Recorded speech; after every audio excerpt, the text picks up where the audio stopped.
好，即马中间的工课是继续咧做，馆长市政委是看文章，希望讲有愈侪山鸟怪兽才会动形机构进入灾区来协助灾民恢复家园。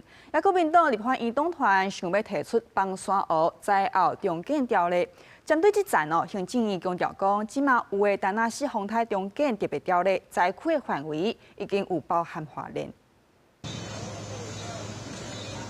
关注持续作业，山鸟嘛驶入去建筑物内面的土图，要拼灾后建复原。花莲县长市政委二稿发文，征求山鸟怪兽等4种大型机构进驻灾区来支援。机构协调所嘛向中央来请求支援。跟中央应变中心请求抓斗车20台、倾泻车10台、轻钩车38台，跟工程水车80台。就是那个小怪兽啦，从室内清出来了。哦。 现在等于说，室内的泥浆清出来以后，才算完成。室内没有清出来的话，你这个救灾就会被延宕。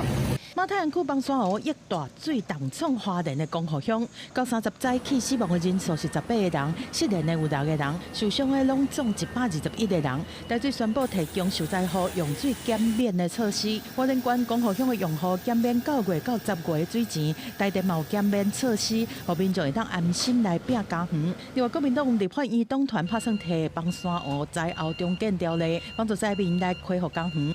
这次。 马太新堰塞湖不幸事件当中，我们也看到立法院有不分党派的立委都准备提出重建条例，我们诚挚的表达感谢。当然，国民党也有国民党的版本，救灾的脚步不能停。任何法案的提出，我想在这个前提之下，我们都愿意充分的来讨论。 不过，行政院强调，现行丹那市风台重建特别条例，灾区范围已经包括花莲县，预算的规模有600亿。若是经费的部分有需求，行政院提出追加特别预算，希望立法院会当支持。嘛认为讲这是上有效率的做法。记者综合报道。